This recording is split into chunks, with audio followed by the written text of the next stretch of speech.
You wake in a room that is almost completely dark. There is no phone glowing beside the bed, no digital clock, no radio, and no little plastic button marked S-Nose.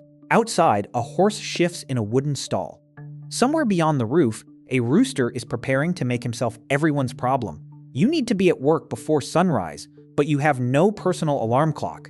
So how do you wake up on time? The obvious answer is sunlight. People went to bed when it became dark, opened their eyes when the sky brightened, and lived happily without being attacked by an electronic marimba at 6:30 every morning. That explanation is partly true. It is also far too simple. For most of history, waking up was not one invention or one habit. It was a layered system. The body kept rough time. Light and temperature shifted sleep. Animals made noise. Other people woke you. Bells organized whole towns. Water clocks and mechanical devices served the few who needed unusual precision. Then, industrial work created a new problem. Millions of people had to rise at an exact hour chosen by somebody else. Before that transformation, most daily work was not measured minute by minute. A farmer milked an animal when it needed milking. A household began cooking when there was enough light to see.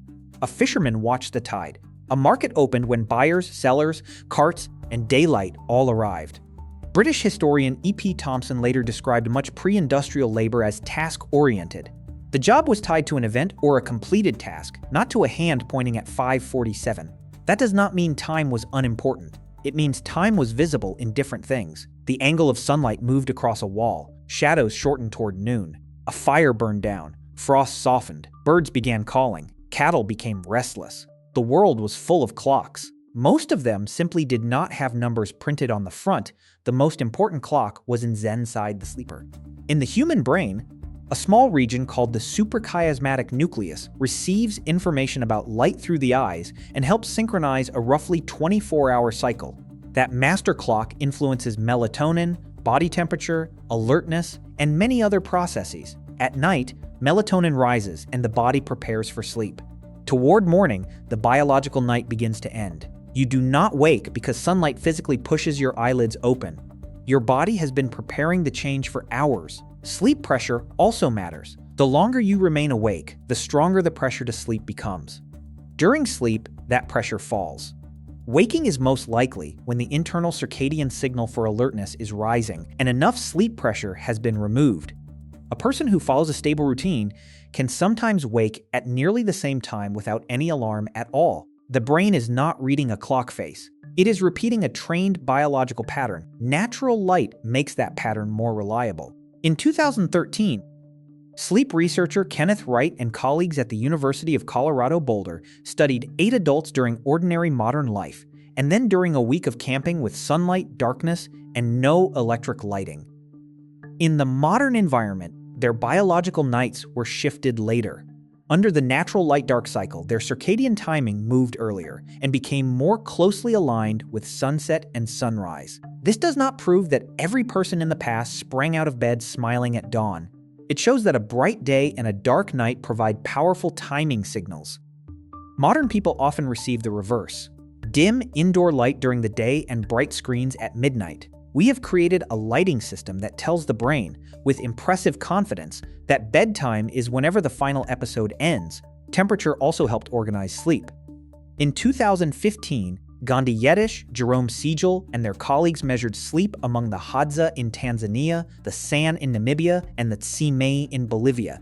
These communities are not living fossils, and they cannot be treated as exact models of medieval or prehistoric people. But their sleep occurred without the same electrical environments that dominate industrial cities. The results challenged a popular picture. Participants did not usually fall asleep at sunset. On average, sleep began several hours later. They also commonly woke before sunrise, near the coldest part of the night. Sleep timing followed not only light, but also the nightly rise and fall of temperature. Dawn mattered, but it was not a simple switch. Animals added another layer. A rooster can announce the early morning loudly enough to wake people, livestock, and probably several generations of the dead. But even the rooster is not merely reacting to the first beam of sunlight. In 2013, Tsuyoshi Shimura and Takashi Yoshimura of Nagoya University placed roosters under controlled lighting conditions. The birds continued to crow on a roughly daily schedule even under constant dim light. The rooster had its own internal clock. Light and the calls of other birds could trigger crowing, but the response was strongest around the bird's biological morning. So a household relying on a rooster was, in effect, borrowing another animal's circadian system. It was an alarm clock with feathers, social status, and no volume control. Other animals were less theatrical but still useful. Cows waiting to be milked, dogs reacting to movement outside, horses shifting in their stalls, and hungry animals expecting food all created predictable morning noise. In a one-room house, a stable attached to the dwelling, or a crowded urban building, one waking body could begin a chain reaction. A child cried, a servant lit a fire, a baker moved downstairs, floorboards creaked. Soon the entire building was awake, whether it had voted for this arrangement or not. This is why the first major myth needs to be removed. People before alarm clocks did not all wake naturally, individually, and peacefully with the sunrise. Some did. Others were woken by relatives, servants, animals, neighbors, religious duties, street noise, cold, hunger, or work. The natural morning was usually a social event. There is another famous claim that pre-industrial people universally slept in two separate blocks called first sleep and second sleep. Historian A. Roger E. Kirch found many references to these terms in European texts, along with descriptions of people waking for prayer, conversation, sex, household work, or quiet reflection before returning to bed. The evidence is substantial enough to show that segmented sleep existed and was familiar in some places, but its universality is disputed. Studies of several present-day non-industrial societies have not found the same long, regular midnight waking period as a standard pattern. Historical words can also have more than one meaning. The safest conclusion is not that all humans once followed one perfect ancestral schedule. It is that sleep was more flexible, seasonal, communal, and culturally varied than the modern 8-hour rectangle suggests. For people who needed greater precision, nature was not enough. Religious communities, courts, armies, and cities all developed ways to divide the night. Water clocks, often called clepsydras, measured time by the movement of water into or out of a vessel.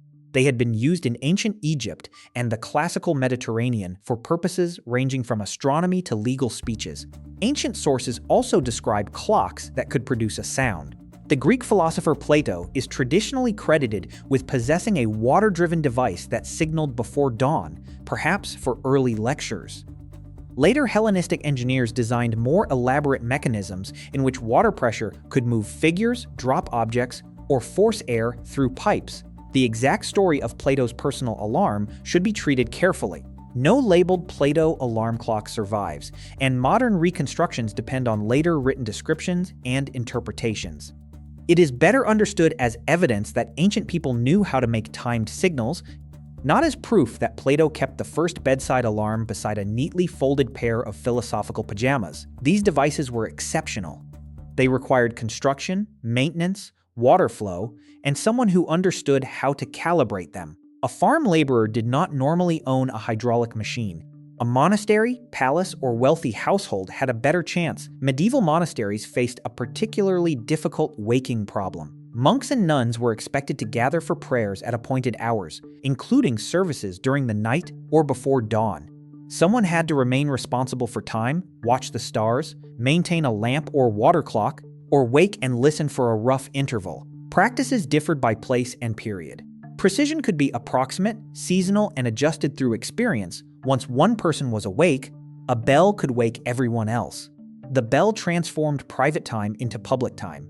A rope moved. Metal swung, sound crossed stone walls, courtyards, roofs, fields, and streets. The signal did not need to enter every bedroom politely. It entered the entire neighborhood at once. Church bells marked prayer, worship, curfews, danger, death, markets, and important hours. In 14th century Catalonia, records show churches using bells to mark the hours and the divine office, while ordinary listeners used those sounds to frame daily activity. Notaries in the city of Vic even referred to bell ringing when describing the timing of events. The bell had become part clock, part announcement system, and part authority. This was not exact time in the modern sense. A bell might tell you that it was time for morning prayer, that the workday should begin, or that the gates would soon close. It did not necessarily tell you that you had 7 minutes to shower and 12 minutes to sit in traffic. Medieval life had many hardships, but calendar notifications were not among them. As mechanical clocks appeared in European towers during the late medieval period, bells became more regular. The important feature was often not a visible dial. Many people could not see the tower from inside a workshop or field. What mattered was the strike. Time became something a town could hear. Public sound solved one problem, but not another. A bell could synchronize a community, yet individuals still had different schedules. A baker might need to begin before the morning bell. A traveler might need to leave while the gates were opening. A servant might be assigned to wake the household. Wealthy homes could employ people whose responsibilities began before everyone else's. This produced an obvious but often forgotten answer to the question of waking before alarm clocks. People woke other people. A designated servant, family member, watchman, innkeeper, or worker with the earliest duty became the first link in the morning chain. The system was reliable only because somebody occupied the unpleasant end of it. Mechanical alarm devices gradually became more practical. European clocks with alarm functions existed centuries before the familiar mass-produced bedside clock. They could use pins, wheels, springs, hammers, and bells to release a signal at a chosen point in the mechanism. But handmade clocks were expensive, and early machines were not always accurate, portable, or easy to set. In 1787, the New Hampshire clockmaker Levi Hutchins built an alarm clock for his own use. It rang at 4 in the morning, the hour he wanted to rise. It could not simply be adjusted to any time. Hutchins had created a machine with the flexibility of a strict supervisor. 4 o'clock was available, and all other preferences had been reviewed and rejected. Hutchins is often called the inventor of the alarm clock, but that is another myth. Alarm mechanisms were already known in Europe, and ancient timed sound devices were much older. His clock is more accurately described as an early American mechanical alarm made for a specific personal schedule. In France, the clockmaker Antoine Redier patented an adjustable mechanical alarm in 1847. During the 19th century, improved manufacturing gradually made clocks cheaper and more common.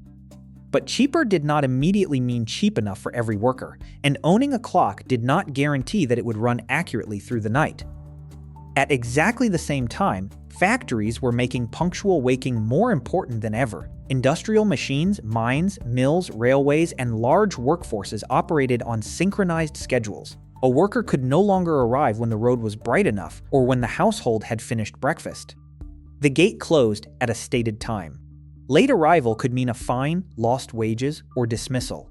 This was the deeper revolution. The alarm clock was not simply a clever object waiting to be invented. Society first had to create millions of people who needed one. Industrial capitalism turned waking from a local biological event into a daily appointment with an institution. Factory bells and whistles could summon workers living nearby, but they were not always enough. The sound might come too late to allow time for dressing and walking. It might not reach every street. Shift workers needed to rise at different hours, and many exhausted laborers slept in crowded houses after long days of physical work. In the industrial towns of Britain, a new profession appeared, the knocker-up, or knocker-upper. These were human alarm clocks employed by workers who needed to wake for early shifts. Men and women walked dark streets carrying short sticks, long canes, light rods, or pipes that could shoot dried peas at upper windows. The knocker-up did not simply hit every door and create a neighborhood riot. Clients paid for the service. The worker approached the correct house, tapped a bedroom window or door, and often waited until the customer appeared or gave a sign. Then the knocker-up moved to the next address. It was personalized notification technology, except the push notification was a person standing outside in the rain. Historian Aruni Madada examined newspapers, census material, and local records from industrial Britain. One newspaper description from Manchester in 1850 mentioned a sign advertising knocking up for 2 pence a week. The trade served factory operatives, dock workers, bakers, office staff, and others whose schedules began before ordinary street life. Some routes were demanding. Customers could be scattered across miles of streets, all expecting a signal within a narrow period. Knocker-ups worked in darkness, cold, fog, and traffic. Because they moved through sleeping neighborhoods, they also became witnesses to fires, accidents, crime, and deaths. In some cases, they alerted police or raised the alarm during emergencies. The profession reveals how incomplete the charming popular image can be. A photograph of a woman tapping a high window with a long pole looks eccentric and almost comic. Behind it was a system of low wages, exhausting shifts, unreliable clocks, and workers paying part of their income simply to make sure they could earn the rest. It also creates the inevitable question: who woke the knocker up? There was no single answer. Some followed unusually early or irregular sleep schedules. Some combined the job with work that already kept them awake, such as night watch or lamp-related duties. Routine, personal clocks, household help, and light sleeping all played a part. The human alarm clock still needed a human body clock. Knocker-ups did not disappear the instant mechanical alarms reached shop windows. Data found that the profession continued into the 20th century, with references lasting into the 1950s. Cheap, mass-produced clocks slowly reduced the need, but trust and habit mattered. A machine could stop, a spring could fail. A knocker-up could also fail, of course, but at least there was someone specific to blame. By the 20th century, the bedside alarm had become ordinary. Bells were joined by buzzers, electric clocks, clock radios, digital beeps, and finally phones. The device moved closer to the sleeper until it rested inches from the head, holding the time, the weather, the news, several messages, and a small glowing portal to every argument currently happening on Earth. Yet the modern alarm solves only the last part of waking. It creates a sound. It does not guarantee that the sound agrees with the sleeper's biology. Chronobiologist Till Roenberg uses the term social jet lag for the mismatch between biological timing and social schedules. A person may wake early for work during the week, then sleep much later on free days because the body is trying to recover or follow its preferred phase. The alarm clock wins the argument because it controls employment, school, flights, and appointments. The circadian clock does not surrender. It simply produces sleepiness, poor alertness, and the strange experience of standing in a kitchen while waiting for the coffee machine to explain your own name. Morning light remains one of the strongest signals for shifting the body clock earlier. Regular wake times reinforce the pattern. Bright light late in the evening can push timing later. The same biology that helped a person respond to dawn, cooling air, animals, and household movement still operates inside a room with blackout curtains and a phone alarm. This is the final myth to remove. Modern people replaced primitive natural waking with a precise technological solution. In reality, we kept the old system and added a louder command on top. Your brain still measures light. Your body still anticipates routine. Temperature still changes sleep. Other people still wake you. Dogs, children, traffic, neighbors, and birds remain fully committed to traditional methods. Return to that dark room before the age of the alarm clock. You need to rise before sunrise. Perhaps your body has learned the hour because you repeat it every day. Perhaps the coldest part of the night pulls you toward wakefulness. A rooster crows. A cow moves against a wooden partition, a church bell sounds across the village, or a paid stranger taps a pea against your upstairs window. There was never one ancient alarm clock. There was an entire waking network made of brains, sunlight, weather, animals, architecture, religion, labor, machines, and other people. The modern alarm compressed that network into a device beside the bed. And every morning, when you wake seconds before the alarm and reach out just before it rings, the oldest clock in the room is not the one in your hand.